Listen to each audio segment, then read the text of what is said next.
이동형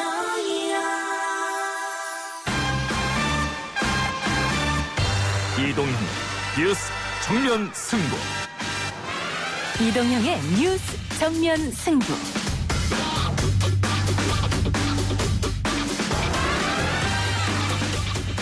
청취자 여러분 안녕하십니까. 이동형입니다. 역대급 장마로 인해 심란한 민심, 정치권의 4대강 논쟁에 더 등을 돌리고 있는데요. 미래통합당은 한 발 빨리 호남 민심 챙기기에 나섰습니다. 전남 구례, 경남 하동 일대를 돌아보니 막상 보도에서 봤던 것보다는 훨씬 더 피해가 심각하고 처참하다는 걸 느꼈습니다. 피해 지역을 재빨리 긴급 재난지역으로 지정해 날이 개이면 피해 지역에 오셔서 전 국민이 좀 같이 손을 모으고 힘을 합쳤으면 좋겠습니다. 미래통합당은 이번 장마 폭우로 피해를 크게 입은 호남 지역에 내려가 수해 복구에 참여하는 등 민심 행보를 앞서가고 있습니다. 호남을 외면하고서는 정치적 반등의 기회를 잡기 어렵다는 판단도 있어 보이는데요. 이번 수해 지원을 위해 호남행에 동행한 미래통합당 천하람 청년 비대위원 이야기 들어보겠습니다. 택배 업계에서도 8월 14일을 택배 없는 날로 지정했다는 소식을 들었습니다. 더욱 바빠진 택배 노동자들이 쉴 수 있는 권리를 짧게라도 누릴 수 있게 되어 다행입니다. 남의 눈치 안 보고 쉴 수 있는 날이 정했다는 것에 대해서 정말 감격스럽습니다. 정말 이런 날이 올 줄 몰랐는데 왔어요. 택배 서비스가 시작되고 28년 동안 한 번도 쉬지 않고 달려온 택배 노동자들. 올여름 잠시 쉴 수 있게 됐습니다만 집배 노동자들이 그 부담을 떠안게 된다는 비판도 일고 있습니다. 우정본부 소속 집배원 이야기인데요. 안 그래도 과로사로 사회적 이슈가 됐던 이 문제, 집배노조 최승묵 위원장 연결해서 확인해 보겠습니다. 국정을 안정적으로 이끌어가는 것, 경제성장의 활로를 뚫고 성공적인 마무리와 정권 재창출을 이뤄내는 지도부가 돼야 된다. 양형자의 순위가 민주당의 내일입니다. 이렇게 말씀을 좀 드리고 있는데요. 경제 위기 극복하라는 말씀들에 귀를 기울이면서 차기 지도부가 정말 해야 될 일이 많은 것 같습니다. 민주당 전당대회 관련 당대표 후보 최고위원 릴레이 인터뷰 이어가고 있죠. 오늘은 최고위원의 여성 경제 이야기로 출마한 양양자 의원 만나보겠습니다. 그리고 4부 박병가 김판 코너에서는 검찰 인사에 이어진 후폭풍과 95억 보험금을 두고 일어난 교통사고 사망 사건의 전말에 대해서 짚어봅니다. 8월 11일 화요일 이동형 뉴스 정면 승부 시작합니다.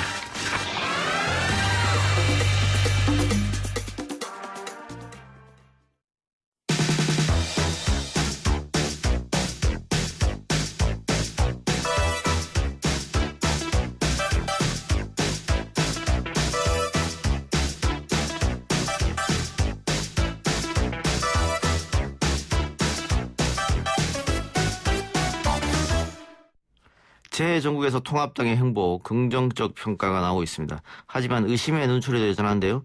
결국은 민주당이 꾸준히 대구의 문을 두드렸듯이 진정성을 갖고 계속해서 호남에 다가가느냐가 핵심이겠습니다. 어제 당 지도부와 재현장에 다녀왔고 21대 총선에서는 순찬에 출마했다 낙선한 천하람 청년 비대위원과 이야기 나눠보겠습니다. 천하람 위원님 나와 계십니까?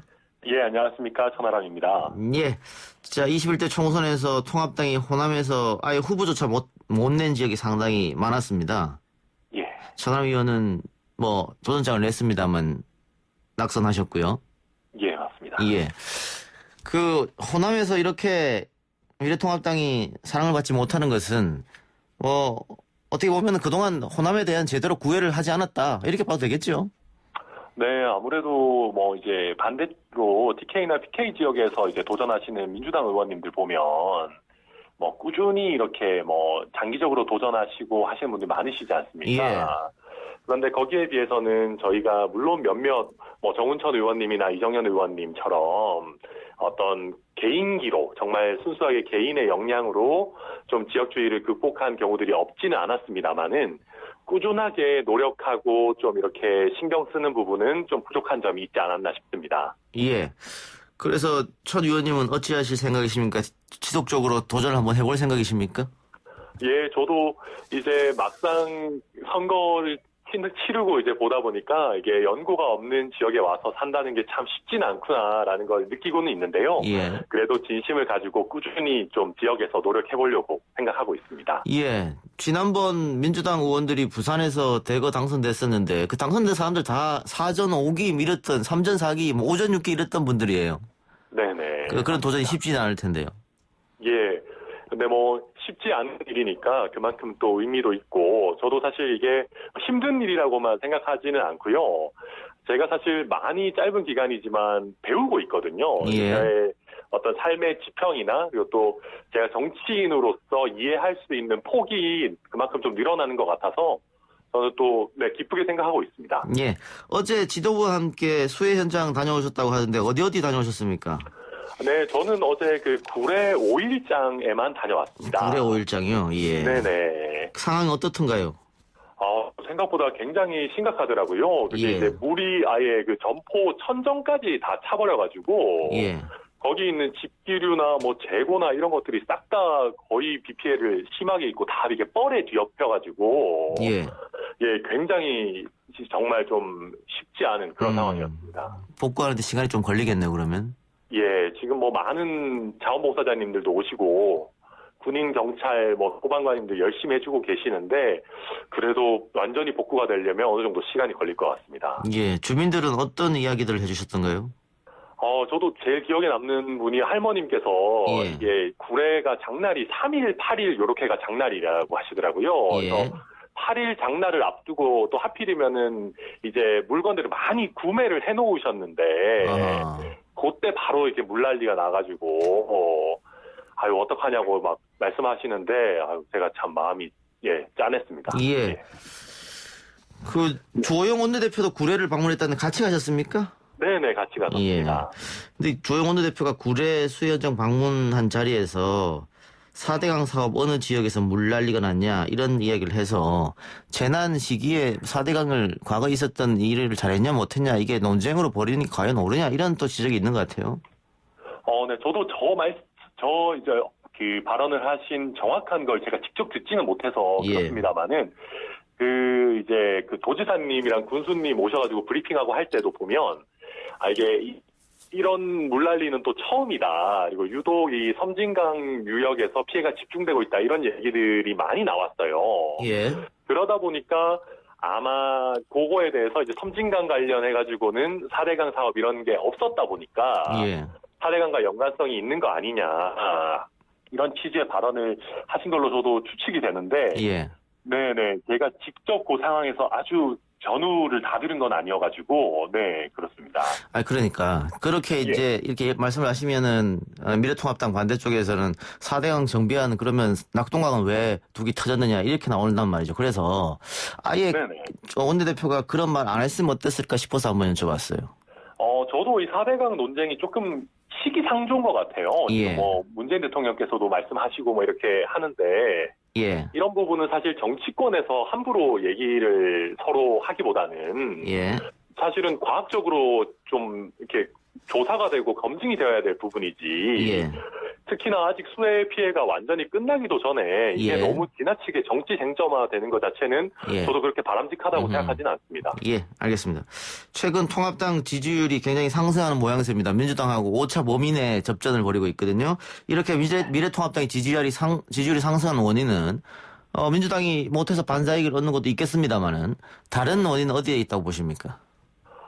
기존과는 다르게 좀 변화하려는 노력은 그래도 하고 계시다고 생각하시는 것 같아요. 그리고 저희가 특히나 또 구설수나 설화의 어떤 뭐 막말이라든지 이런 부분들이 그래도 최근에는 거의 문제된 게 별로 없고 예. 쉽게 얘기하면 실수를 예전에 비해서 좀 덜하고 있는 게 아닌가. 예. 그리고 저희가 좀 진취적인 정당이라든지 뭐 약자와의 동행이라든지 이런 쪽으로 좀 변하고 하려는 것을 국민 여러분들께서는 그래도 한번 좀 지켜봐주자 이렇게 하고 계신 게 아닌가 싶습니다. 그 당명도 바꾸고 뭐 새롭게 태어난다 이런 계획이 있지 않습니까? 네네 맞습니다. 정강 정책도 바꾼다 이런 얘기가 있던데. 예, 저희 정강 정책에서 제가 특히 좀 이렇게 열심히 말씀드렸던 것 중에 하나가 예. 이제는 산업화 세력과 민주화 세력 이런 식으로 이제 과거 논쟁하는 거는 좀 그만하고 예. 저희도 민주화 YS도 저희 선배인데 예. 이제 민주화에 대해서 좀 우리도 좀 중요시하자라고 해서 가장 대표적으로는 5.18 민주화 운동을 저희 정강에 담는 지금 안이 마련되어 있고요. 어허, 예. 그리고 최근에 이제 조금 화제가 됐던 부분 중에 하나는 정치개혁 관련해가지고, 국회의원이 3선까지만 연임할 수 있도록, 예. 타연임은 하지 못하도록 하는 안을 저희 내부적 지금 논의를 많이 해서 안을 만들어 놓은 그런 상황입니다. 논의를 이제 안은 만들어 놨습니다만 그게 통과될지는 모르고요.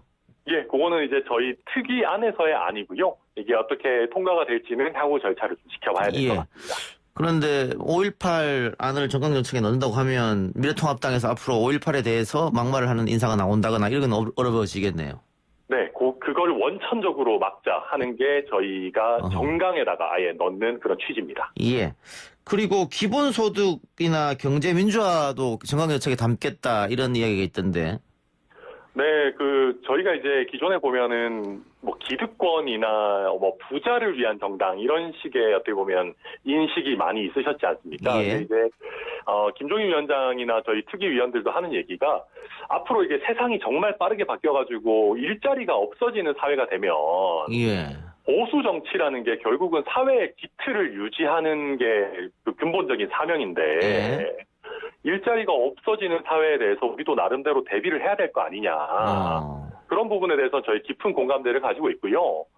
그리고 저희가 자유시장 경제 물론 중시합니다만은 자유시장 경제가 의미가 있으려면 정말로 공정한 심판 역할을 잘해줘야 되잖아요. 예. 그러니까 정말 시작하는 스타트업이든 대기업이든 소상공인이든 공정한 룰에서 경쟁을 할 수 있어야 되는 부분이 기본이 돼야 되는데 그런 기본적인 역할부터 우리가 충실히 잘해가자. 그래서 저희가 맨날 자유 얘기하는 게 약육강식의 그런 자유가 아니라 정말 사람들이 자기 능력과 창의성을 충분히 제대로 발휘할 수 있는 그런 토대를 좀 잘 만들어보자. 그런 식의 논의가 지금 집중이 되고 있습니다. 그 어떤 말씀인지는 제가 충분히 뜻은 알겠는데요. 그런데 이 기본소득이나 경제민주화 문제는 그 보수의 핵심 의제하고는 조금 상반되기 때문에 그 미래통합당 내에 혹시 반대하는 인사가 나온다든가 아니면은 미래통합당을 지지하는 지지층에서 좀 반대한다든가 이럴 경우에는 어떻게 하실 생각이십니까? 그런 부분은 저희가 정책을 좀 세밀하게 다듬어야 될 것 같습니다. 예를 들면 저희가 기본소득을 하자고 하면서 지금 당장 재정 적자 국채를 엄청나게 국채를 엄청나게 이렇게 해서 갑자기 전 국민에게 매월 100만 원씩을 나눠드리자라고 한다 그러면 그건 정말 무책임한 파퓰리즘일 테고 저희 지지층이나 저희 내부에서도 반발이 많이 나올 텐데요. 저희가 하려는 거는 당장 그렇게 하자는 것이 아니라 기본소득이 필요해지는 사회, 그리고 대비해 나가자라는 거거든요. 그렇기 때문에 저희 정강 정책이라는 것은 그 당의 가장 큰 틀이니까 그런 큰 틀을 준비해 나간다라고 보면 반발이나 어떤 반대가 그렇게 크지는 않을 것 같습니다. 예. 그리고 최근에 미래통합당이 8월 15일 날인가요? 아마 보수단체에서 하는 대규모 집회에 참석하지 않겠다고 한 것 같습니다. 네, 맞습니다. 한쪽에서는 미래통합당이 지금보다 조금 더 국민들의 지지를 받으려고 하면 소위 말하는 태극기 부대, 또 극우 유튜브 이런 쪽하고는 결별해야 되는 거 아니냐 이런 지적이 있습니다. 그거에 대해서는 어떻게 보고 계세요? 네, 저는 당이 어떻게 보면 외부에 있는 유튜버 분들에게 끌려다니는 것은 이제 좀 그만해야 된다고 생각합니다. 그러니까 당이 어떻게 보면 그분들을 끌고 가거나 이슈를 선점하는 것은 괜찮아요. 그분들이 당의 의제에 동의해서 참여하는 것까지 저희가 뭐라고 하겠습니까? 그런데 기존에 보면 저희가 웩더독이라고 하지 않습니까? 꼬리가 몸통을 흔든다라고 해서 좀 어떤 유튜버 분들이나 어떻게 보면 집회에 많이 나오시는 분들에게 당 전체가 좀 이렇게 끌려다녔던 부분이 있거든요. 거기에 있어서는 좀 결별을 해야 된다. 당이 오히려 아젠다나 이슈를 선도해야 된다. 그렇게 생각하고 있습니다. 이 문제는 김무성 대표도 지금 천 의원이랑 같은 이야기를 한 적이 있고 말이죠. 네네. 알겠습니다. 요 관련해서 하나만 더 여쭙죠. 근데 아직도 지금 8월 15일 광복절이 다가오는데 당 안에서는 건국절 주장하는 분도 있고 임시정부 적통에 대한 이견도 있을 것 같은데 이런 문제는 혹시 당에서 토론이나 논쟁 같은 어떤 자리를 마련하거나 그런 생각은 없으십니까?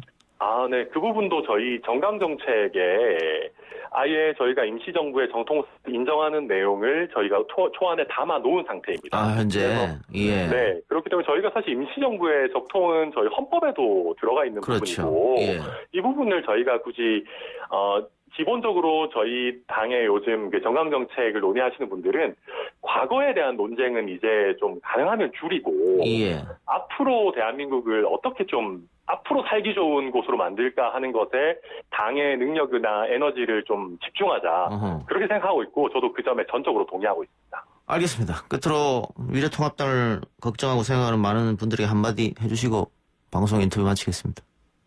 네, 저는 정당이라는 게 근본적으로 서로 대립하는 곳이기도 하지만 저는 앞으로의 정당 정치는 국민들을 정말 통합시키고 국민들의 힘을 이끌어내는 곳이어야 된다고 생각하거든요. 그래서 미래통합당이 당명이 곧 바뀔 수도 있겠습니다만은 그 이름에 걸맞게 미래를 준비해 나가고 국민들을 통합할 수 있는 그런 당으로 거듭날 수 있도록 저희도 노력을 많이 할 테니까 꼭 한번 애정어린 눈으로 지켜봐 주시면 감사하겠습니다. 오늘 인터뷰 고맙습니다. 네, 감사합니다. 네, 지금까지 미래통합당 천하람 청년 비대위원이었습니다.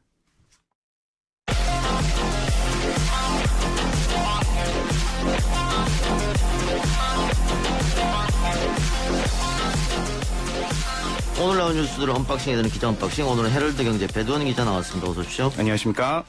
청와대 소식부터 살펴보죠. 문재인 대통령이 우리나라가 코로나 경제 위기 속에서도 OECD 소속 37개국 중 올해 경제 성장률 1위로 예상된다고 발언했습니다. 예, 그렇습니다. 오늘 오전에 집중호우 긴급점검 국무회의를 연 자리에서 이제 그같이 발언을 했는데요. 모두 발언 서두에서 국민들께서 방역의 주체가 되어주신 덕분에 우리는 국경이나 지역 봉쇄 없이 방역에서 가장 성공한 모범 국가가 됐다. 경제에서도 확장 재정에 의한 신속한 경기 대책과 한국판 뉴딜의 강력 추진으로 OECD 37개 나라 중에 올해 경제 성장률 1위로 예상할 만큼 가장 선방하는 나라로 평가받고 있다. 이렇게 모두가 힘을 모아 국가적 위기 극복에 나서고 있는 시기에 유례 없이 긴 장마와 폭우로 최악의 물난리까지 겪게 됐다면서 이제 이 대목에서 언급을 한 게 OECD 국가 중에 경제 성장률 1위라는 대목이고요. 나름대로 이제 우리 정부가 잘 위기를 극복해 나가고 있는데 이런 와중에 최악의 물난리를 겪어서 좀 안타깝다라는 그런 도입의 뜻으로 보면 될 것 같습니다. 코로나19 때문에 당연히 우리 경제도 과거보다는 좋지 않습니다. 그러나 다른 나라하고 비교했을 그렇죠. 때는 상당히 선방했다. 이런 표현이겠죠. 맞습니다.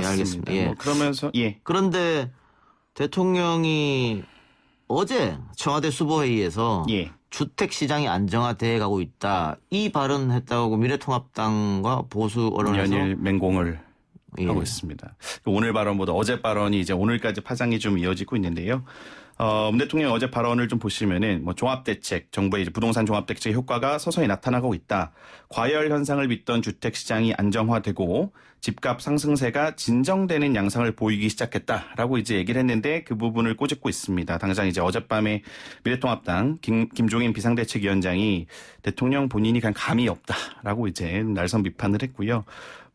일시적으로 이제 그렇게 보이는 거지 집값이 무슨 안정이 됐냐 좀 이렇게 어이없다라는 투로 비판을 했고 오늘 국민의당 안철수 대표도 비판 대열에 합류를 했습니다. 어제 집값이 안정되고 있다는 대통령의 발언은 이 정권의 부동산 정책 실패로 크게 상처받은 국민 가슴에 염장을 지르는 것이다 이렇게 비판을 했는데요. 그래서 청와대는 신문도 안 보고 여론 청취도 안 하냐면서 집값이 잡혔느냐 이건 현실 인식에 좀 문제가 있는 거 아니냐. 그러면서 관련 장관이랑 참모들을 경질하는 것에서부터 시작해야 된다라고 주장을 했습니다. 예. 지금 전체적으로 집값이 지지난달에 대폭적으로 오르고 있는 것보다는 덜 오르고 있는 건 사실입니다. 그러나 그게 너무 많이 올라서 더 올라갈 데가 없다라는 지적도 있고 대통령이 지금 주택 시장이 안정화되고 있다 한 발언은 너무 섣부르지 않았을까? 지금 이제 여론이 이렇게 사실은 좋지만은 않은 상황이거든요. 조금 더 두고 봐야 하는 시점인데 대책이 통할지 안 통할지는 그러나 전문가들이 일단 통할 대책이라고 얘기했기 때문에 조금 더 바라볼 필요는 있을 것 같습니다. 알겠습니다. 그렇습니다. 자, 그런데 김조원 전 민정수석을 둘러싼 논란이 계속되고 있습니다만 단체 카톡방에서 탈퇴했다. 맞습니다. 마지막 회의에도 참석하지 않았다. 이러고 있는데 왜 이러는 거예요? 일단은 이제 정치자분들께서 모르시는 분들 계실 테니까 왜 논란이 됐는지부터 설명을 드리면 이분 김조원 전 민정수석이 강남의 아파트 2채를 보유했어요. 근데 이제 이 정부 정책 자체가 다주택자들한테 집을 팔라고 했으니까 그 지침에 따라서 잠실에 있는 아파트, 그러니까 도곡동에 있는 것 말고 잠실에 있는 아파트를 팔기로 했는데 시세보다 한 2억 높게 내놓은 것이 이제 언론 보도를 통해서 알려지면서 이게 뭐 8년은 신용만 하는 거 아니냐. 꼼수. 예. 그러면서 이제 지난주 금요일 7일이죠. 노영민 비서실장 이하 그 이제 산하에 있는 수석 우리 김 전 수석을 포함해서 참모들이 이 부동산 문제 책임을 지는 차원에서 사의를 표명을 했고요. 이제 뭐 결론적으로는 김 전 수석하고 강기정 정무수석, 김거성 시민사회 수석까지 3명만 교체가 이제 됐습니다. 근데 이제 말씀하신 것처럼 교체가 됐는데 어제 인사교체 발표 브리핑을 하는데 이때 나오질 않았어요. 예. 이제 김거성 수석이나 강기정 전 수석은 나왔는데 인사도 하고 소회도 밝히고 했는데 혼자 안 온 겁니다. 그리고 또 이제 그 전에 오후에 문 대통령이 주재한 수석 보좌관 회의에서도 참석을 안 했습니다. 그 뭐 말씀하신 것처럼 단체 톡방에서도 이미 나가버렸다라는 얘기가 나오고 그러면서 이제 뒤끝을 남기고 퇴직한 거 아니냐는 비판을 받고 있는데 이제 오늘 보도가 좀 나왔어요. 예? 이미 7일 날 금요일 날 사의를 표명하자마자 문 대통령하고 인사를 하고 짐을 싸서 나왔다. 그러면서 뭐 청와대 관계자들의 말을 종합하면은 어제랑 오늘이죠. 10일, 11일, 월요일, 화요일은 휴가를 써서 출근을 하지 않은 것이다. 라고 이제 설명을 했습니다. 근데 그럼에도 이제 뭐 비판은 계속 이어지고 있습니다. 야권에서는 일단 민정수석직보다 강남 집을 택한 거 아니냐. 두 채를 계속 보유하려고 이런 비난이 쏟아졌고. 예. 청와대 민정수석이면 대통령과 함께 가는 건데 국정을 책임지는 것이고. 그렇죠. 근데 이런 식으로 퇴직하고 하면 굉장히 청와대에 부담을 남기는 거지 않습니까? 맞습니다. 그렇다 보니까 여권 내부에서도 비판의 목소리가 좀 나오고 있는데요. 더불어민주당 진성준 의원이 오늘 라디오 방송에서 뭐 통상 퇴임하는 수석들은 마지막 인사를 하는데 안 나타났다. 좀 마무리가 깔끔하지 못했다라고 비판을 했고 같은 당 우원식 의원도 좀 처신을 제대로 못한 것 같다. 뭐 국가 운영이 더 중요한데 이 부동산 내놨을 때 더 비싸게 내놨다거나 뭐 그렇게 불만을 좀 느꼈다면은 적절치 못한 것이다.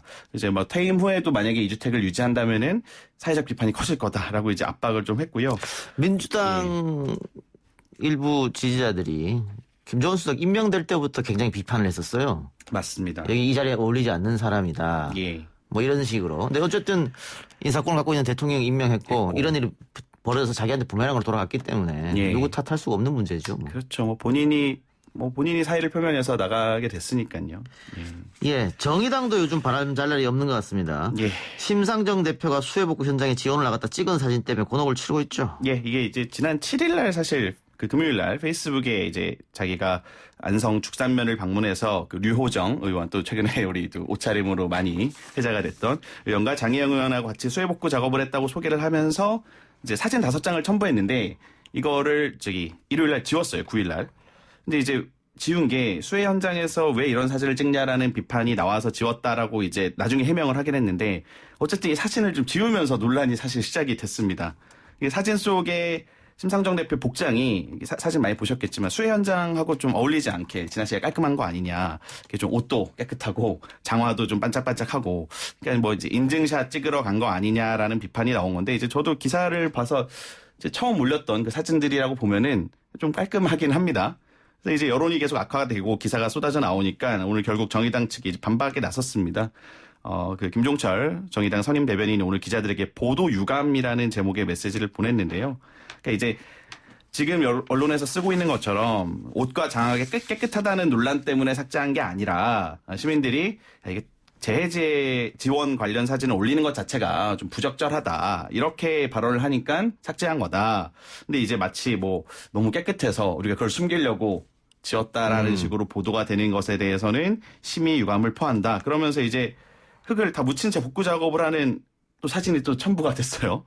그러면서 이제 뭐라고 했냐면은 복구 활동, 처음에 올라왔던 사진은 복구 활동 초기에 잠깐 찍은 걸 올린 거고 그 이후에는 이제 활동하느라 경황이 없어서 제대로 못 찍은 거다. 근데 사실 제대로 못 찍었는데 오늘 또 공개된 사진은 뭐냐라는 비판이 나올 수 있을 것 같고 복구 활동 초기에 찍었다라는 것도 오자마자 사진부터 찍고 그럼 시작한 거 아니냐. 아무래도 이제 정의당이 그동안 추구해왔던 이런 모습과는 조금 괴리가 있는 모습이라 좀 여론의 비판이 계속되고 있는 것 같습니다. 예. 그런데 여기서 태영호 의원 이야기는 왜 나오는 겁니까?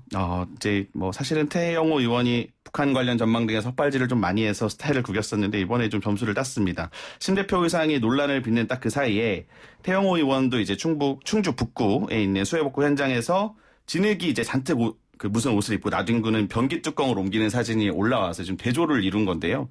그러니까 심상정 의원이 첫 사진이 굉장히 깔끔한 그런 복장이라면 태의원 사진을 보셨는지 모르겠지만 하여튼 굉장히 이렇게 온몸에 진흙을 뒤집어 쓴 이런 사진이었고 이 사진은 이제 그 같은 당 조수진 의원이 페이스북에 사진을 올리면서 알려졌다고 하고요. 그 태 의원 자신은 자기가 이제 현장에서 사진 찍은 거는 올리지 않았다라고 하면서 이제 뭐 태영호 의원에 대한 어떤 응원 댓글이 좀 대조적으로 나오고 있는 것 같습니다.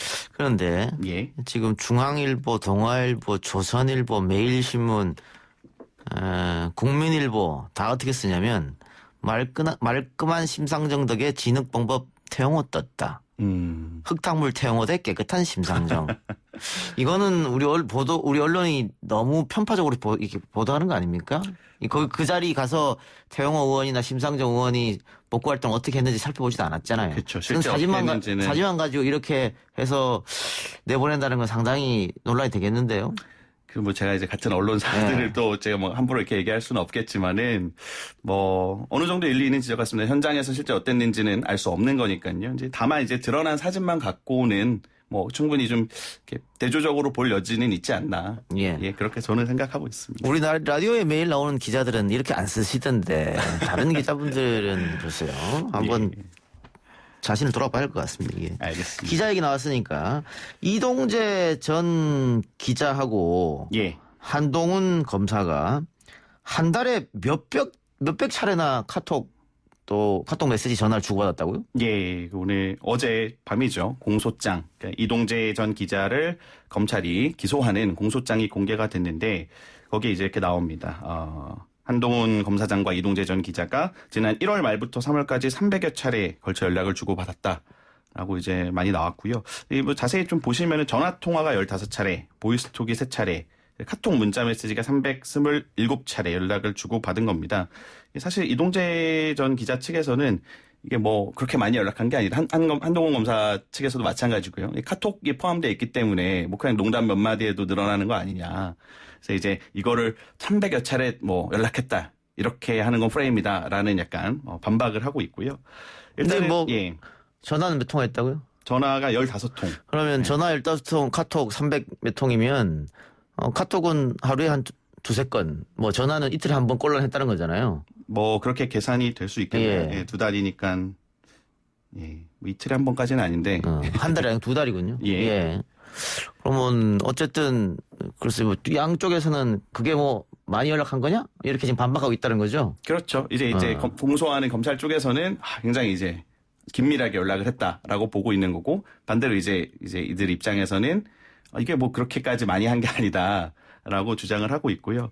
일단은 뭐 공소장에는 한동훈 검사장은 포함이 되지 않았어요. 다들 아시다시피 대신 이제 법조팀의 이동재 기자 후배 기자인 백모 기자가 같이 기소가 됐고 뭐 이제 검찰이 쓴 공소장 23쪽 분량인데 제가 쭉 봤습니다만은 이제 뭐 쭉 그동안에 나왔던 내용 말고 추가적으로 이렇게 공모를 입증할 만한 그런 대목이 나와 있진 않다라는 게 사실은 대부분의 평가입니다. 수사팀이 굉장히 어려워하는 거는 이 카톡을 300여 차례나 나눴다는 것은 알겠는데 그 안에 내용은 모른다는 거잖아요. 그 폰을 포렌식에도 안 나왔으니까. 아직 한동훈 검사장은 수사가 이루어지지 않았고요. 이동재 기자 폰은 포렌식 했는데 안 나왔고 본인이 다 지워버렸으니까 나오기 전에 수사 나오기 전에.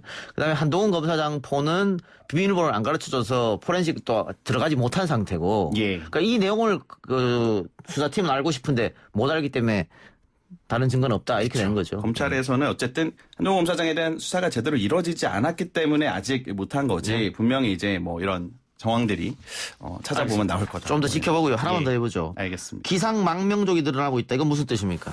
우리나라 기상청에 대한 불신이 커지면서 해외 사이트에서 국내의 날씨를 확인하는 분들이 기상 망명족이라고 하더라고요. 어쨌든 우리 기상청을 못 믿어서 해외 기상청을 찾는 분들이 늘고 있다라는 보도가 많이 나오고 있습니다. 당초 기상청이 이제 올여름 역대급 폭염이다라고 예보가 냈는데 사실 날씨가 굉장히 그동안 선선했고 또 장마까지 예상보다 좀 길어지면서 너무 많이 틀리는 거 아니냐. 뭐 이런 것 때문에 이런 현상이 벌어지고 있는데 뭐 국내 날씨 우리나라 날씨 예보를 노르웨이나 핀란드 같은 그 북유럽 국가의 기상청 홈페이지에서 찾아보거나 뭐 정확도가 높다라고 알려진 미국의 뭐 아큐웨더, 영국의 BBC 웨더 뭐 이런 데서 찾아보고 있다는 겁니다.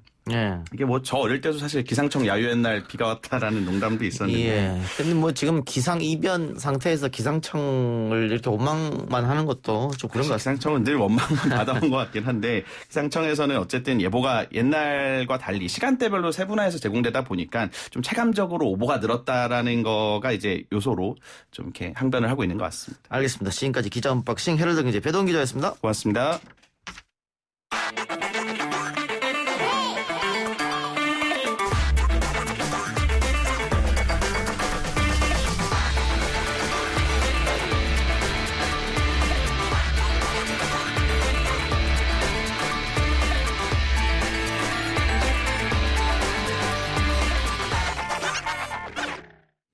손쉽게 주문하고 현관으로 배송되는 물건들, 그 편리함 뒤엔 택배, 집배 노동자들이 있습니다.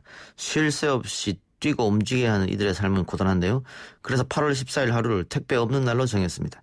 택배 산업이 출범한 이래 처음으로 맞이하는 택배 없는 날입니다만 우체국 소속 집배원 노동자들의 사정은 다르다고 합니다. 어떤 내막인지 전국 집배노조 최승목 위원장과 이야기 나눠보겠습니다.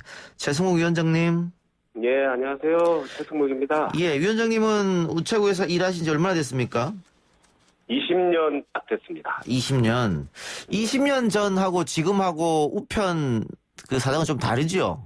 많이 좀 변해왔죠. 예. 일반 우편물은 좀 줄어들기도 했지만 택배는 이제 굉장히 많이 늘어난 상황입니다. 예. 제도 국제 우편물도 많이 늘어났고요. 국제 우편물도 많이 늘어났고 예. 택배는 정말 몇백 % 아마 늘어났을 텐데 과거에 비하면은. 그렇죠. 예. 그런데 2018년 기준으로 한 25억 개 정도 택배 시장이 배달을 했죠. 예. 택배 없는 날 14일로 정했는데 우체국 소속 집배원들은 이날 못 쉰다면서요?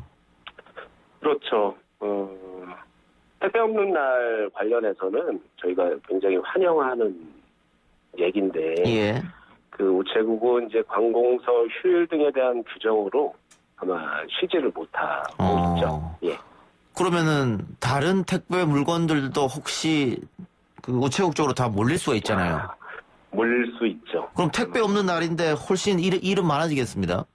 일도 많아질 뿐만 아니라요. 이게 정상적으로 배달이 안 되는 구조예요.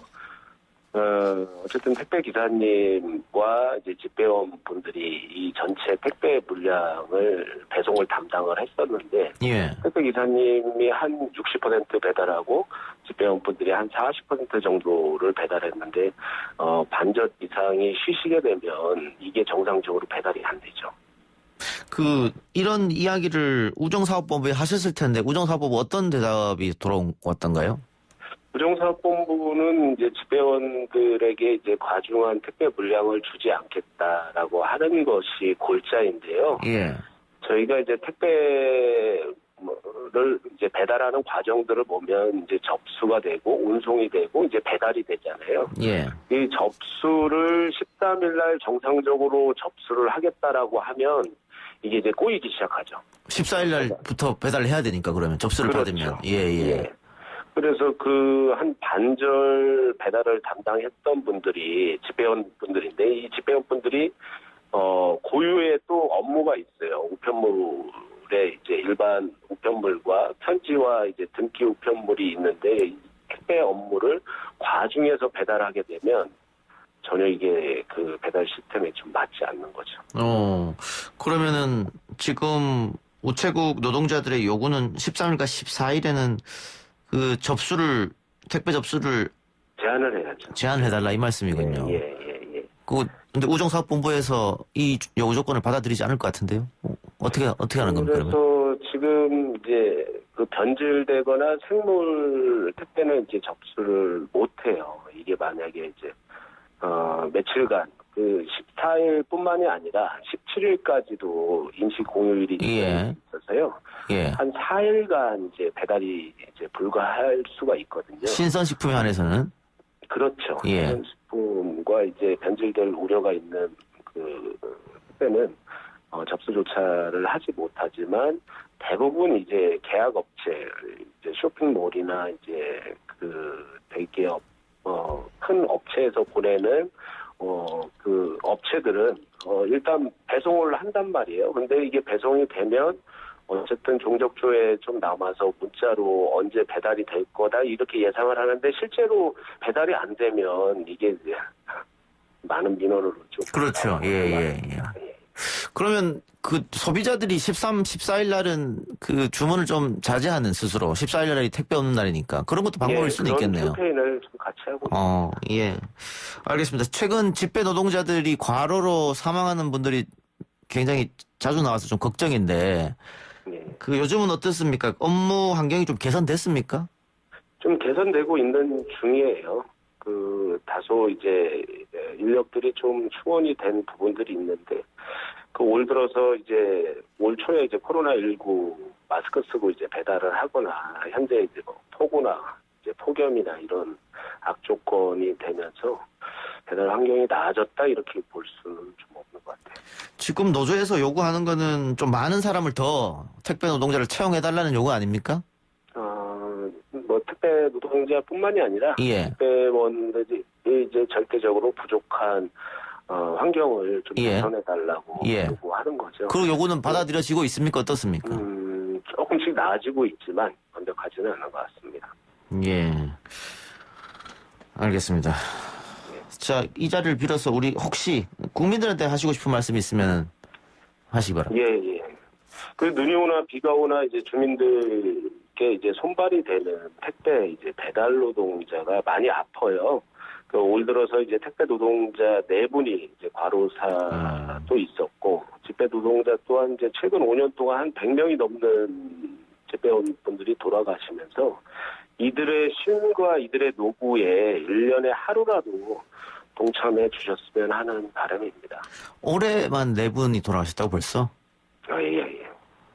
그 휴식은 그럼 언제 취하십니까? 돌아가면서 취하시는 겁니까? 그렇지도 못하죠. 이게 그 자기 담당 구역이 있고 대체 인력을 그 마련하기가 이제 굉장히 어려운 사정으로 우체국이나 택배회사가 운영을 하고 있거든요. 이것은 참 개선돼야 된다라고 생각이 들어요. 이분들에게도 연차가 있고 쉬어야 되는 권리도 있습니다. 그렇죠.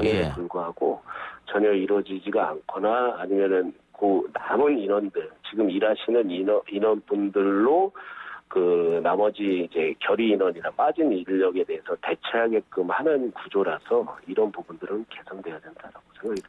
그럼 그날 할당된 택배량이 있을 테고 그것을 다 소화하지 못하면 쉴 수도 없고 만약에 그걸 소화 못하게 되면 바로 또 민원이 들어오고 인원뿐만이 아니라 쉬게 되면 그 나머지 물량들을 대체 인력이 와서 다른 인력이 와서 배달을 소화하는 것이 아니라 그들이 또 나눠 갖는 거예요. 과중한 노동을 하면서 그 빠진 사람 분의 일을 하게끔 하는 이 잘못된 구조 때문에 쉬지를 못하는 구조죠. 그러면 뭐 연차라든가 아니면 뭐 여름 휴가라든가 뭐 이런 것도 사실은 생각이 어렵겠네요. 어렵죠. 연휴 때는 어떻게 하십니까? 연휴 때는 택배 물량이 더 쏟아질 텐데. 그럴 때는 더욱더 바쁘죠. 그 택배 물량들이 이제 명절 때 많이 몰리기도 하고 이제 가을철 되면 그 농산물이 이제 가을 거지가 몰려오면서 더 바쁜 시기를 보내고 있죠. 그 여름에는 또 왔다 갔다 뛰어다니 하시니까 더 힘드시겠습니다. 가을이나 겨울보다. 그렇죠. 밖에서 이제 거의 뭐 뛰다시피 일을 하니까 체력 소모도 많이 되고 이게 그 일을 하는 하루의 양이 어쨌든 점심을 좀 먹을 수 있는 그리고 2시간마다 15분을 좀 쉴 수 있는 좀 조건이 됐으면 좋겠다는 겁니다. 그럼 중간중간 쉬지도 못하시는 거네요? 예. 식사를 뭐 차에서 한다, 이동 중에 한다 이런 얘기도 있던데. 하루에 이제 물량을 맞추려면 어쨌든 뭐 식사 시간까지도 좀 쪼개가면서 일을 할 수밖에 없는 구조라는 거죠. 아주 이제 그 단가조차도 좀 낮고 그리고 이제 밖에서 일을 하는 시간이 장시간 노동, 고된 노동으로 되다 보니까 식사 시간조차도 좀 제대로 못 지키고 이게 이제 과로사로 또 이어질 위험을 안고 있죠. 그 오토바이로 하시는 분도 계시고 차로 하시는 분도 계시죠? 집배원분들은 거의 오토바이로 1일차로 운행을 하고 있고요. 그 택배를 전담하시는 택배 기사님이나 택배를 전담하시는 분들은 차량을 이용할 수밖에 없죠. 그러면 오토바이를 이용하면 그 교통사고도 신경 써야겠습니다, 늘. 그렇죠. 안전사고에 항상 그 주의를 좀 기울여야죠. 이게 시간이 없어서 일을 쫓기다시피 하다 보면 그 안전사고로 또 이어질 수 있는 이 악조건의 구조가 계속되고 있다라고 하는 거죠. 알겠습니다. 위원장님 건강 조심하면서 일하시기 바랍니다. 오늘 인터뷰 고맙습니다. 예, 고맙습니다. 예, 지금까지 전국 집배노조 위원장으로 경기도 시흥 우체국에서 일하는 최성목 집배원과 얘기 나눠봤습니다. 아 글쎄 안 들려 들을 뉴스 없어 아무 뉴스도 귀에 들어오지 않아 듣고 또 들어도 들을 뉴스 없어 만든 게 2%야 이동영의 뉴스 정면 승부 YTN 라디오 이동형의 뉴스 정면 승부 3부 시작합니다. 민주당 차기 지도부 선출을 위한 전당대회는 수혜 복구가 우선이라는 판단하에 잠정 중단됐습니다. 부동산 논란에 따른 지지율 하락까지 겹치면서 그야말로 총체적 위기 상황인데 최고위원 후보로 나선 양양자 의원과 이야기 나눠보겠습니다. 어서 오십시오. 네, 기호 3번 양양자입니다. 네, 지금 저희가 최고위원 또 당대표 나오신 분들 릴레이로 인터뷰하고 있는데요. 일단 양양자 의원은 본선 진출자 가운데 유일한 여성이기 때문에 차기 지도부로는 이미 확정이 된 거죠. 예, 근데 그 말씀이 가장 무섭습니다. 예. 예, 이미 됐으니 안 찍는다 이런 예, 인식이 좀 있으셔서. 소위 말하는 전략적 투표로 네. 이미 된 분은 일단 제쳐놓고 다른 사람 찍어주자 이럴 수가 있기 때문에. 맞습니다. 그렇게 했을 때는 표가 너무 안 나오지 않을까. 네, 예. 굉장히 걱정됩니다. 차기 지도부여도 사실은 많은 표를 얻고 지도부 입성하는 거하고 조금 다를 것 같아요. 제가 4년 전에 최고위원을 했지 않습니까? 예. 그 순위가 굉장히 중요하고 예. 마이크의 크기고 메신저의 역할이 완전히 달라집니다. 그렇죠. 네, 네. 그래서 아무래도 그 문제가 굉장히 신경 쓰일 것 같은데. 그럼 우선 다른 이야기 하기 전에 차기 지도부 확정됐다고 날 외면하지 말아달라고 한마디 하시기 바랍니다. 예. 네, 과거 한명숙 총리님도 이런 상황에서 꼴찌를 하셨던 역사가 있고요. 예. 2012년도 새누리당에서는 이해훈 후보가 수석 최고위원이 됐어요. 우리하고 예. 똑같은 당헌 당규를 가지고 있었음에도 불구하고. 근데 그만큼 그때의 새누리당이 우리 민주당보다 낫다라고 평가되지는 않기 때문에 이번에 저의 순위가 민주당의 어떤 내일이라고 생각이 들고요. 저는 우선 이제 여성이기도 하지만 이번 전당대회를 경제전대, 미래전대, 예. 뉴딜 전대로 규정을 합니다. 예. 김대중 대통령의 꿈도 경제 대통령, 예. 또 노무현 대통령을 정권 말기까지 흔들었던 것도 경제. 예. 문재인 대통령도 경제 대통령으로 성공시켜드리는 길이 국민의 승리고 또 대한민국의 승리고 정권 재창출의 길이다 이렇게 말씀드리면서 그렇기 때문에 경제 위기 극복을 위해서 문재인 대통령께서 이 한국판 뉴딜 정책을 가지고 나오셨거든요. 예. 근데 그 한국판 뉴딜 정책이 제가 30년 있었던 과학기술 산업 경제 분야입니다. 그래서 그런 경험과 또 미래 산업을 이해할 수 있는 한 사람은 꼭 지도부에 있어야 되지 않겠냐 해서 이미 지도부에 들어갔지만 저의 순위가 우리 국민들께서 묻고 계시는 경제에 취약하지 않는 더불어민주당이냐 또 여성을 외면하지 않는 당이냐 이런 질문에 대한 답이 될 것이라고 생각하기 때문에 저의 순위는 매우 중요합니다. 그리고 5위 안에 안 들어서 어떤 후보를 끌어내리고 제가 들어가는 거는 정말 원치 않습니다. 그래서 열심히 저도 뛰고 있습니다. 예. 예, 꼭 양양자 한 표 주시고 2표가 있습니다. 한 표는 남성에 한 표는 여성에 이렇게 예. 주셔야 평등한 민주당, 정의로운 민주당이 될 것 같습니다. 네. 방금 말씀하신 건 경제 문제의 적임자가 바로 나다 이런 얘기 같은데 뭐 과거 미국에서도 바보야 문제는 경제야 뭐 이런 얘기도 있었고 네, 지금 네, 코로나19 때문에 전 세계적으로 경제가 좀 안 좋습니다. 그 와중에 OECD에서 우리가 1위를 했기 때문에 네. 그나마 선방했다고 하지만 그래도 수출 기업도 힘들고 내수도 지금 어려운 상황이거든요. 맞습니다. 그 위기를 지금 양자 의원이 내가 극복할 수 있다. 내가 적임자다. 이렇게 해주셨으니까 최고위원 들어가서 열심히 해주시고요. 근데 문제는 지금 전국적으로 비 피해가 워낙 커서 선거운동도 잠정 중단된 상황이고요. 또 여당과 대통령 지지율도 좀 떨어진 상황. 소위 말하는 흥행몰이가 안 되고 있다. 이런 네. 거 아니겠어요? 네. 관심도가 지금 과거 전당대회보다 많이 떨어져 있다. 이건 며칠 지금 남지 않았는데 극복하기 쉽지 않을 것 같아요. 단몇칠 동안. 또 코로나19 때문에 모여서 예전처럼 뭐 연설하고 이럴 수는 없는 거 아니에요?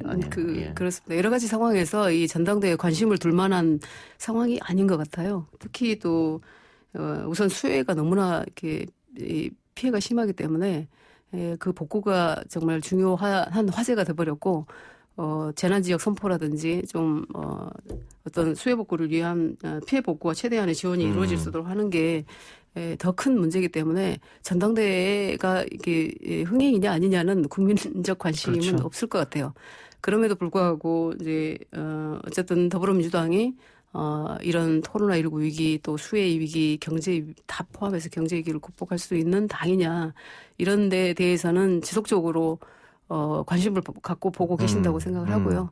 그래서 대표 후보 세 분도 아마 그런 메시지를 계속 내실 것 같고 이제 최고위원 후보 중에는 그런 메신저 역할을 할 수 있는 사람은 기승전 양양자주라고 얘기하지만 저다 이렇게 얘기를 해드리고 싶습니다. 지금 뭐 재난 상황이 너무 심각하기 때문에 벌써 4차 추경 얘기 나오더라고요. 그렇죠. 4차 추경하면 몇십 년 만에 처음 있는 일인데 그래서 지금 4차 추경 문제는 야당에서도 딱히 반대는 하지 않을 것 같아요. 그렇습니다. 그렇다면 그 조금 빨리 시도해 본 거 좋지 않겠느냐.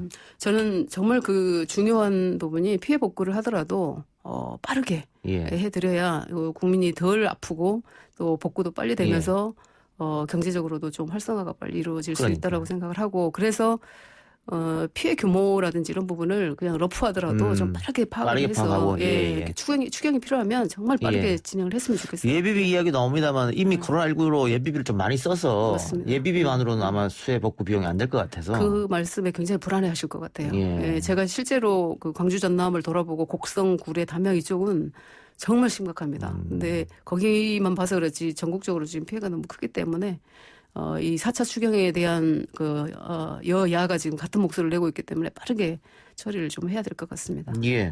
최근에 미래통합당이 지지율 상승에 자신감을 좀 얻은 것 같아요. 그래서 뭐 그 이른바 태극기 집회에서 하고 있는 집회는 하지 않겠다, 합류하지 않겠다고 얘기했고 또 호남 지역으로 당 지도부가 내려갔습니다. 수해 피해를 입은 지역에. 이런 미래통합당의 행보에 대해서는 어떻게 보고 계십니까? 근데 저는 이런 행보가 여야를 막론하고 또 재난 앞에서 국민을 책임지는 정당이라면 뭐 마땅히 해야 될 일을 했을 뿐인데 이런 것이 화제가 된다는 것이 어쩌면 이제 지금까지의 미래통합당이 뭐 폐쇄성을 보이지 않았나 이런 생각이 듭니다. 그래서 너무나 당연하다고 생각을 하고요. 네. 어제 김부겸 후보가 우리 방송에 나왔었는데 당대표도 그렇고 아마 차기 지도부는 당청 관계를 지금과는 조금 다르게 해야 되지 않겠느냐. 그러니까 지금까지는 청와대가 당청 관계를 주도했다면 차기 지도부는 그 당이 좀 주도하는 뭐 이런 얘기들이 지금 좀 나오고 있는데 그 지도부 일원으로서 또 투표해서 위쪽으로 올라갈 지도부로서 어떻게 보고 계십니까? 저는 뭐 수직 관계라는 것은 저는 맞지 않다라고 보고요. 결국은 더불어민주당이 만든 우리 민주당 정권이고 우리 정부이기 때문에 내부적으로 뭐 수평 관계는 당연히 수평 관계라고 생각을 하고 더 좀 치열하게 논의하는 구조는 됐으면 좋겠다 이런 생각을 합니다. 그리고 사실이 중요한 게 아니지 않습니까? 인식이 뭐 청와대 거수기다 이런 말씀들을 하시는 데 대해서 상 불편하긴 하지만 그래도 인식을 그렇게 하고 있다면 그 인식은 바꿔내야 된다. 그래서 저는 그 통합당이 하지 못하는 정말 협치가 안 되는 부분, 협치의 여지가 없는 부분들은 우리 이제 민주당이 당정청 간에 좀 더 치열하게 해서 제대로 된 정책들을 내야 된다고 생각을 하고요. 지금 민주당이 가장 뼈아픈 부분은 아마 부동산 문제 같습니다. 계속해서 부동산 문제로 민심이 좀 이반되고 있지 않느냐 이런 여론들이 많은데 최근 문재인 대통령이 부동산 최근 대책으로 주택시장이 안정되고 있다 이렇게 말해서 야당과 보수 언론이 맹비난하고 있습니다. 지금 사태의 심각성을 대통령이 제대로 파악하고 있지 않은 거 아니냐. 그리고 지난번에 전월세 논란이 있을 때 민주당 의원들이 저런 얘기는 왜 했을까? 안 해도 되는 얘기를. 뭐 이런 것도 있었고, 이것들이 좀 민주당이나 청와대나 너무 좀 안이하게 판단하지 않냐, 부동산 문제에 대해서. 그런 지적이 있어요. 그 부분은 어떻게 보세요? 근데 이제 어떤 메시지를 내도 국민들께서는 아주 예리하게 보고 계실 예, 거거든요. 예. 그래서 굉장히 정제되고 진정성 있는 메시지가 나가야 된다라고 생각을 하고, 결국 이제 정책의 방향과 방금 말씀드렸던 그런 진정성이 중요한 것이라고 생각을 하는데, 저는 단기적 어떤 메시지보다는 좀 긴 호흡을 가지고 우리가 잃어버리지 않아야 할 부분, 투기 근절과 서민 주거 안정에 대한 메시지는 지속적으로 좀 안정적으로 냈으면 좋겠고, 부동산 정책에 대해서 예측 가능한 그런 정책들이 좀 준비되고 미리 그 단편적인 주택 대책이 아니라 부동산 정책을 좀 내놨으면 좋겠다 이런 생각이 듭니다. 예. 알겠습니다. 문재인 대통령이 부동산 감독기구 설치도 나왔었는데 어쨌든 지금 새로운 지도부에 출마하겠다고 하셨으니까 네네. 민주당이 그동안 없는 이례적인 의석수를 얻었지 않습니까? 이번 총선에서. 네, 그래서 민주당 지지자들은 국민들이 그만큼 의석을 갖다 줬기 때문에 민주당이 개혁 입법 마음대로 한번 해봐라. 과거 열린 우리당처럼 밀리지 말고. 네. 근데 반대로 야당을 지지하는 분들은 너무 민주당이 독주를 하고 있는 건 아니냐. 뭐 미래통합당에서는 독재라는 표현을 쓰긴 합니다만 앞으로 그럼 근데 이게 워낙 의석수 차이가 많이 나기 때문에 야당이 반대하면 민주당이 계속 이렇게 일방적으로 이게 계속 갈 수도 있거든요. 네. 이 문제를 어떻게 풀 생각이신지 이게 협치 문제하고 엮이면서 네. 상당히 풀기 어려운 문제 같아요. 정말 지금 상황이 모순적 상황인 예. 건 맞습니다. 그리고 갈등 상황인 것도 맞고. 그런데, 저는 21대 국회가 시작됐을 때부터 보면 법사위원장 문제로 아예 협치의 여지가 0.0001%도 안 보여요. 예. 그런 상황에서는 우리 민주당에 기대하고 믿음을 주신 부분이 있기 때문에 좀 과감하게 나갈 필요는 있는데 그래도 일거수일투족 보여지는 어떤 이 모습은 협치를 하고 있다. 그리고 협치를 지속적으로 좀 노력하고 있다라는 모습들은 보여드려야 될 것 같고요. 예. 근데 그게 언제까지 계속될 수는 없고 국민들은 지속적으로 어렵고 아프기 때문에 언제까지나 그거를 밀어놓을 수는 없는 일이라고 생각을 하고요. 아마 지금은 과감하게 정말 국민을 위한 정책이라고 확신이 들 정도의 정책을 가지고 좀 담대하게 가야 된다고 생각합니다. 예. 다음 지도부에서 결정할 부분이 사실은 논란이 된 부분이 여러 가지 있습니다. 일단 열린민주당하고 합당 문제는 어떻게 할 것인가. 네. 그것도 차기 지도부에서 결정할 것인데 어째 뿌리는 하나니까 합쳐야 된다는 얘기도 있고 네. 지금처럼 뭐 각계로 해서 싸워도 괜찮다 이런 부분도 있거든요. 네. 그러니까 지난번 김진애 의원이 국회에서 연설할 때 민주당 의원들이 다 박수치고 이러더라고요. 네. 같은 당이 아님에도 불구하고. 그래서 이거 의원은 어떻게 해결하실 거예요?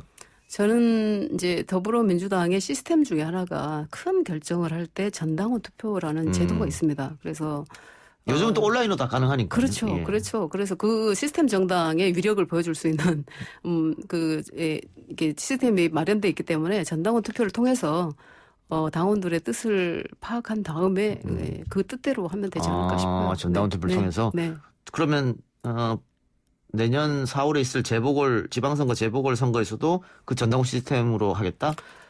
저는 그 재보궐에서 후보를 내느냐 안 내느냐가 굉장히 첨예한 문제인데 예. 저는 아무리 정당이라고 해도 유권자의 권리를 침해할 수는 없다. 이런 생각입니다. 그래서 정당은 후보를 내고 예. 그 모든 것을 판단을 해서 유권자들께서는 표로 심판을 하실 거기 때문에 유권자의 권리는 저희는 존중해 드려야 된다 이렇게 생각을 하고 다만 그런 절차적 적법성을 우리 갖기 위해서 전당원 투표 또 여러 가지 방법을 통해서 뭐 국민 여론조사도 마찬가지로 해볼 필요는 있고요. 그런 이제 민의는 파악을 해야 될 거라고 생각을 합니다. 뭐 그렇게 되면 민주당원들은 아마 재보궐을 할 때 후보를 내라 이런 판단을 많이 하실 것 같은데 지금의 여론을 그렇죠, 봤을 그렇죠. 때 네네. 그러면 그 당원 당규는 일단 바꿔야 될 거 아니겠습니까? 당원 당규를 저는 바꿔야 된다고 생각을 합니다. 좀 지금도 사실은 당원 당규의 그 문구가 어떻게 보면 해석하기 나름일 가능성도 그렇죠. 있거든요. 예. 그래서 이거는 좀 선명하게 좀 바꿔야 된다. 모든 결정은 당원들의 뜻에 따른다라든지 그래서 당원 투표를 통해서 한다라든지 명확하게 좀 해놔야 될 것 같습니다. 예. 공수처 문제는 어떻습니까? 이것도 역시 차기 지도부가 결정해야 될 문제인 것 같아요. 지금 네. 왜냐면은 지금의 법률상으로는 미래통합당이 반대하면은 뭐 공수처장 추천이 안 되는 상황이니까. 네. 그런데 미래통합당에서는 헌재 판결을 보고하겠다. 근데 헌재 판결은 언제 날 줄 알고. 그러니까. 그러면 차기 지도부가 8월에 결정되는데 10월에 아마 국정감사가 있고 네. 그 뒤에는 뭔가 차기 지도부대에서 설득했는데 안 되더라. 그러면 법이라도 바꿔야겠다. 뭐 이런 게 네. 나와야 될 거 아니겠어요? 그렇죠. 그런 결정도 이제 어찌됐든 소통하고 협치해서 그 가능성을 봐야 되는데 지금으로서는 그 가능성이 보이지 않습니다. 그리고 물론 이제 더 소통의 노력들은 해야 될 것 같고 안 된다 그러면 민의를 보고 이 부분도 담대하게 처리를 해야 된다고 생각합니다. 근데 공수처까지 만일 그렇게 된다면은 이 또 보수 정당의 반발, 또 보수 주요 언론들의 반발 이것도 상당할 텐데 그거를 안고 갈 자신이 있습니까? 부담도 되실 텐데요. 그렇지만 이제 국민들께 보여지는 그 진정성과 예. 그동안의 공수처의 필요성에 대해서는 많은 국민들께서 정말 이게 찬성을 하고 계시기 때문에 저는 정말 국민들 보고 가야 된다고 생각을 합니다. 예. 네. 지금 기재위 소속이죠. 네. 삼성 관련 주식은 처분하셨네요. 다 처분했습니다. 공직자윤리법 그렇죠. 때문입니까? 예, 예. 기재위에 들어가 있기 때문에. 네, 네. 예. 지금 우리 보이는 라디오 또 듣는 라디오 팟빵 또 앱 여러 가지로 송출되고 있는데 예. 보이는 라디오에서는 양영자 의원 나왔다니까는 계속해서 삼성 관련 질문을 하고 있습니다. 네. 결국 삼성 출신이니까 친삼성 쪽으로 의정 활동하는 거 아니냐 이런 의혹에 대해서 이런 주장에 대해서 어떻게 반박하시겠습니까? 참 이 모순적 상황이 뭐냐면 삼성과 연을 끊어라 하시면서도 계속 삼성과 연 끊려고 하시는 이 부분이 참 패러독스입니다. 패러독스. 예. 그럼에도 불구하고 제가 삼성 출신인 것을 부정할 수는 없는 상황이기 때문에 예. 저는 삼성 출신임이 굉장히 자랑스럽고요. 예. 제가 기술 분야에서 일했던 것은 국가를 위해서 또 전 세계 인들을 위해서 중요한 일을 했다라고 생각을 합니다. 네. 방금 모순이라 그랬는데 사실 저희 같은 사람도 모순적인 건 많습니다. 삼성을 비판하다가도 친척이나 누가 삼성에 입사했다, 아이고 잘 됐다 이렇게 하고 하는 경우도 있으니까. 알겠어. 그럼 뭐 이런 오해는 어쨌든 양영자 의원은 삼성 출신이기 때문에 계속 안고 가야 되는 것이고 네. 그 의정 활동으로 좀 풀 수밖에 없는 그런 그렇습니다. 상황이네요. 네. 예. 그래요. 검찰 개혁 문제도 아까 잠깐 공수처 얘기하면서 했는데 이 언론 개혁 문제도 많이 특히 민주당 지지자들 사이에서는 이야기가 많이 도는 것 같습니다. 근데 검찰 개혁이야 시스템을 좀 바꾸면 되거든요. 법률을 바꾼다든가 또 경찰의 권한을 조금 더 주고 검찰 힘을 뺀다든가. 근데 언론 개혁은 어떻게 하겠느냐? 언론 개혁은 무슨 법으로 할 수 있는 게 아니지 않습니까? 맞습니다. 그래서 저는 이제 정치인들은 언론인 상대를 워낙 많이 하기 때문에 저는 늘 그렇게 얘기합니다. 언론인도 정치인도 결국은 국민들을 향해서 국민을 위한 일을 하고 있는 당사자들인데 정말 국민을 위한 일을 하자라고 말씀을 많이 드리고 있습니다. 근데 저도 언론이 정말 어려워요. 예. 예. 그리고 국민들은 언론을 통해서만 또 많이 그렇죠. 보시기 때문에 예. 정말 그 사실이나 진실이 중요한 게 아니고 이게 어떻게 인식되어지느냐고 언론에 어떻게 비춰지느냐가 굉장히 중요하더라고요. 근데 저는 언론도 진정성을 가지고 이렇게 대하고 정말 이 사람이 정치인으로서 사익이 아니라 공적 영역에서 제대로 일을 한다 그러면 언론도 제대로 봐주실 거라고 생각을 하고 결국은 저는 진정성이라고 생각을 해요. 네. 대통령 지지율이 상당히 올라갔다가 총선이 끝나고 2달 만에 상당히 많이 또 빠졌습니다. 예. 민주당 지지율도 마찬가지고. 근데 지금 민주당이 최근에 큰 선거에서 4번 내리겼거든요. 예. 이런 일이 처음 있는 일인데. 근데 또 얼마 안 남겨두면 대통령 선거, 지방선거가 또 다가옵니다. 네. 그것도 연속으로 붙어 있습니다. 그 선거는. 네, 맞습니다. 지금 이 소위 말하는 민심 위반이 일시적인 현상일까? 아니면은 지속될 것인가? 민주당에서는 일시적인 현상이었으면 좋겠다고 생각할 텐데 어떻게 보세요? 그 부분에 대해서는 뭐 그 부동산 이런 것 때문에 또 수혜 문제, 코로나 때문에 일시적으로 지금 빠지는 건지. 그 4년 전의 상황을 보면 그때하고 좀 비슷해요. 민주당이 가장 어려운 상황이었고 보궐선거를 눈앞에 두고 있었고 정권 창출이라는 과업을 앞에 두고 있었고 그때 지도부였거든요. 예. 그리고 바로 지방선거가 이어지는 그런 상황에서 민주당이 가장 어려울 때가 그때라고 다들 말씀들 하시는데 우리가 돌파하고 어쨌든 대선 승리, 지방선거까지 이루어냈습니다. 그렇죠. 예. 이제 그런 경험을 가지고 지금 이제 정권 재창출을 눈앞에 두고 제대로 그 지도부 역할을 해야 되는데, 그때보다 훨씬 더 어렵게 느껴집니다. 그리고 이 위기들이 계속될 거냐, 이런 것들에 대해서 누구도 장담할 수는 없지만, 그래도 문재인 대통령의 어떤 정책들이라든지 정부가 가는 방향들이, 결코, 어떤 권력을 위해서, 당을 위해서 하는 일이라고는 보여지지 않거든요. 단 한순간도 대통령께서도 메시지라든지 이런 부분들이 사익을 위한 거라고, 권력을 위해서라고 보여지지 않기 때문에 그 부분에 있어서는 저는 신뢰를 받을 거라고 생각을 하고요. 네. 그리고 민주당도 좀 긴 호흡을 가지고 정말 집권 여당, 유능한 정당, 따뜻한 정당답게 그렇게 가야 된다고 생각합니다. 네. 문자로 9246님께서 양양자 후보님 한 표 드립니다. 화이팅 해주셨고요. 아이고, 감사합니다. 예. 또 유튜브로 임정은님께서는 양양자 후보님 잘 모르겠습니다. 색깔이 없는 것 같아요. 이런 또 비판을 주셨습니다. 자, 그 앞에 문자 오신 분들은 한 표 주시긴다고 했으니까 됐고, 이렇게 네. 임정은님 같은 분들한테 생각을 바꾸게 마지막으로 한마디 하고 오늘 인터뷰 마치겠습니다. 예. 당이 가장 어려울 때 저를 불러주셨고, 또 호남의 지지가 흔들릴 때 저를 호남으로 내려보내셨고, 또 정권 창출을 위해서 또 저를 부르셨고, 일본 경제 침략 시에도 국가적 위기에서도 또 불러내셨고, 이번 지도부에서도 경제 위기를 앞두고 저는 위기에 불려 나왔다라고 생각을 합니다. 다만 진정성을 가지고 제가 헌신하고 희생하는 모습에서 저의 진정성을 보시지 않을까 이런 생각이 들고요. 1등 하겠다는 생각을 하진 않습니다. 다만 우리 더불어민주당의 모습이 저를 통해서 많은 메시지가 가지 않을까 이런 생각을 합니다. 여성 문제에 있어서도 그렇고 경제 문제, 그리고 호남 지지율까지 떨어진다라는 이런 상황에서 견고한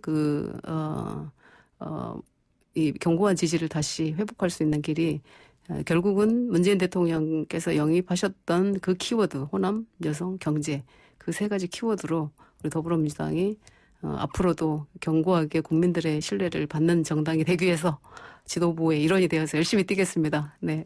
고맙습니다. 오늘 인터뷰. 감사합니다. 지금까지 더불어민주당 최고위원에 나선 양양자 의원이었습니다.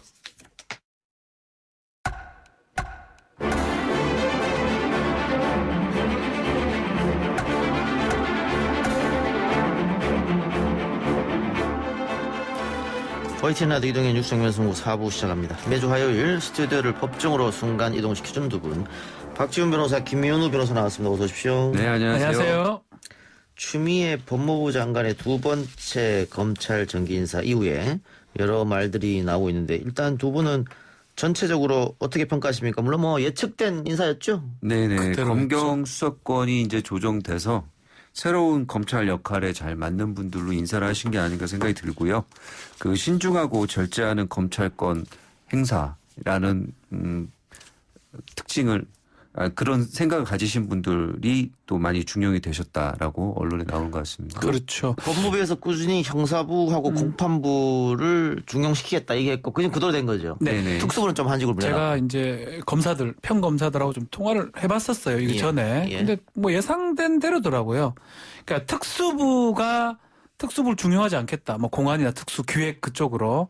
그분들이 대부분 이제 윤석열 총장 이전에 같이 많이 했던 그 사람들입니다. 또 그 사람들은 이제 한직으로 할 거고, 반대편에 이게 사단 이런 얘기 하는데 그냥 빼버리고 공안하고 특수는 중용이 안 되고 형사나 공판이나 일반적인 검사들이 좀 중용이 되는.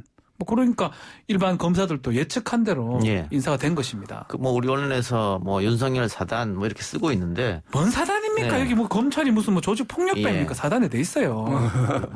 제가 맞습니다. 검찰이 하는 말입니다. 공무원이 무슨 그런 패거리를 조직하거나 그렇게 하면 안 되니까 우리 언론도 그런 표현을 좀 자제를 좀 해야 맞지 않을까 싶고요.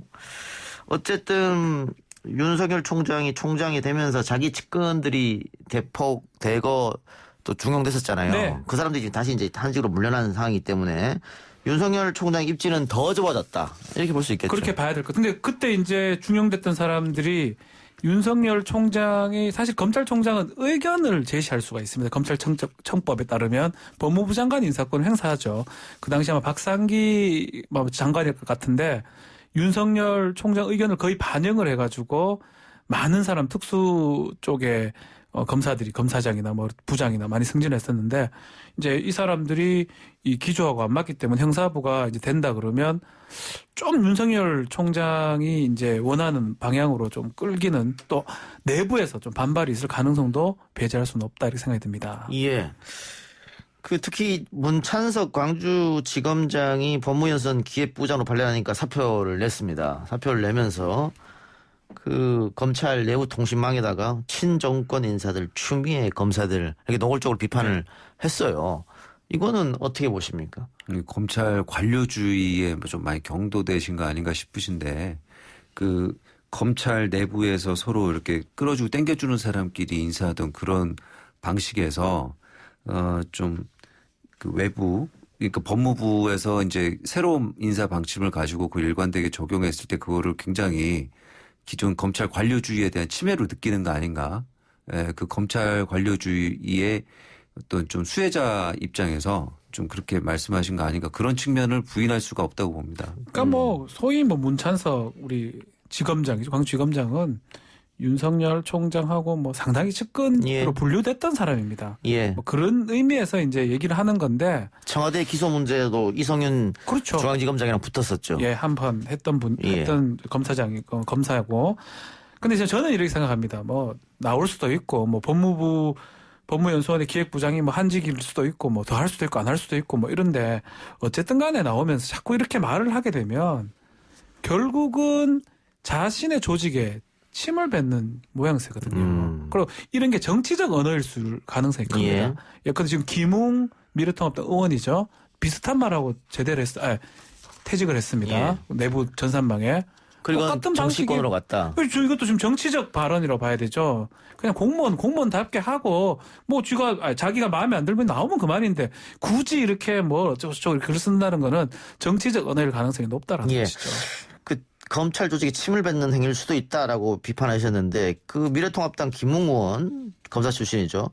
애완용 검사들이다 이런 얘기까지 했는데 이게 조금 심한 거 아닙니까? 개잖아요. 그러면 애완용 이러면 개 정치의 시녀라고 옛날에 표현했잖아요. 그 사람인데 그래도 시녀면 애완용 이래 보면 이제 동물로 돼버리기 때문에 글쎄요 이렇게 표현하는 게 과연 맞는가 싶어요. 김웅 의원이나 문찬석 지검장이 주장하는 것은 결국은 특수통 혹은 윤석열 측근은 선이고 나머지는 악이다 이렇게 해석될 수도 있는 문제니까. 그렇죠. 오히려 저희는 객관적 시각에서 좀 봤을 때 특수부가 그런 역할들을 많이 했었거든요. 정권하고 관련된 입맛에 맞는 역할을 많이 했었고 형사나 공판부는 그런 역할을 하기보다는 일반 사건 처리가 많았었는데 조금 어폐가 있는 것 같습니다. 이런 부분에 대해서. 알겠습니다. 그런데 문제는 검찰 인사가 또 예정돼 있지 않습니까? 중간 간부 인사. 부장급. 이게 본 게임이다. 이런 얘기도 있던데 무슨 말입니까? 그만큼 중요한 겁니까? 중간 간부 인사가? 그렇죠. 각 실무를 담당하는 거 일단 부장검사급들이 많이 담당을 하고 또 저번에 수사 자문단 관련해서도 대검 부장급은 검사장급이었지 않습니까? 근데 그쪽에서는 이제 총장하고 의견이 달랐었는데 과장급들을 모아놓고 회의를 하면 거기가 이제 과장급들이 일선의 부장검사급들인데 거기서는 총장 의견을 벗어나지 못하고 좀 그랬었거든요. 그래서 실제로 실무를 관장하고 각 청에서 수사를 실질적으로 해나가는 거는 부장검사급인데 그 부장검사 인사 그것이 이제 중간간부 인사로 예고돼 있는데 그것이 가장 어떤 의미에서 중요하고 그것이 마무리돼야 이제 검찰 조직 개편이 마무리된다 이렇게 예전에는 부장이 시간이 되면 진급을 했었어요. 부부장 검사, 평검사, 부부장 검사, 부장 우리 그렇게 표현하는데 최근에 인사가 적체되다 보니까 지금 제가 알기로 연수원 34기 정도가 33기, 34기 2002년도, 2003년도 임관됐던 사람들이 지금 이제 부장급이 될 수 있는 상황인데 부장이 다 하지를 못합니다. 인사 적체 때문에. 예, 1차에서 한 60% 정도는 40%가 진급을 못 하는 거예요. 그리고 그 내년에 되고 내후년에 되고 계속 적체가 되겠죠. 그렇기 때문에 부장이 되고 안 되고 되게 중요한 상황이 된 거고 어떤 사람이 부장이 되냐에 따라서 또 지금도 공백 있는 직책 중에 서울중앙지검 1차장하고 3차장이 지금 비슷합니다. 그 검사장 승진하는 바람에 이정현 검사장하고 1차장은 형사부를 감당하는 거고 3차장은 특수부를 감당하는 곳입니다. 그러니까 그 인사도 되게 중요한 인사가 아닌가 생각이 듭니다. 예. 특히 이번에 한동훈 검사장과 몸싸움을 벌였던 서울중앙지검 정진웅 형사 1부장 이 인물은 어디로 갈 것인가? 진급할 수도 있겠죠. 차장으로, 차장검사로. 또 중앙지검 1차장, 3차장 공석이죠. 네. 그 두 자리가 이성윤 서울중앙지검장의 이제 핵심 참모진이죠. 1부터 4차장까지 있는데 그 자리 중에 하나를 갈 수가 있겠죠. 진급한다면. 만일 한다면. 예. 만일 진급하면 또 논란은 되겠네요. 그렇죠. 진급하게 되면 또 또 애완용 얘기도 할 수도 있겠죠. 예. 알겠습니다. 추미애 장관이 경찰에 신변보호 요청했다는데 그건 무슨 일입니까? 지난달 31일 이 추 장관 수행 비서가 경찰에 추 장관의 자택 순찰 강화 등 조치를 해서 신변을 보호해달라고 요청을 했었습니다. 예. 그날이 이만희 신천지 총회장에 대한 법원의 그 구속영장 실질 심사가 있었던 날인데요. 네, 그래서 그동안 신천지 탄압이 부당하다는 우편물을 법무부에 너무 많이 쏟아지다시피 해서 예. 그 신천지로 인한 또 신변 보호 필요성을 느껴서 그런 요청을 했다고 하고요. 10일 날 신변 보호를 해제했다고 합니다. 해제는 일단 했군요. 네네, 알겠습니다. 그렇죠. 너무 많은 항의 편지나 전화가 왔기 때문에 이렇게 했던 것 같고. 김명수 대법원장이 신임 대법관의 이흥구 부산고등법원 부장 판사를 임명 제청했습니다. 네. 국법법 위반 1호 과거에 국법법 위반했기 때문에 그렇죠. 국법법 위반한 사람이 판사가 된 것은 1호다. 이런 얘기죠. 국법법 위반 1호 판사라고 이렇게 우리 일명 그렇게 불려집니다. 예. 이른바 불려지는데 저거 운명이 참 특이합니다. 권순일 대법관 후임으로 지금 가는데 이 권순일 대법관이 이흥구 지금 곧 부장판사의 국법 위반할 때 주심 재판관이었어요. 대학생일 때. 예, 그래서 집행유예 딱 쪼고 유죄 딱 됐는데 예. 이게 나중에 사면 받고 복권이 되면서 사법시험 쳐서 늦게 1990년 늦게 시험에 합격한 다음에 사실 이런 전략이기 때문에 이거는 그건지는 정확히 알 수 없지만 시작은 서울지법에서 시작을 했어요. 그런데 계속 부산이나 이렇게 지방이 있었습니다. 이른바 향판 지역법관을 했었거든요.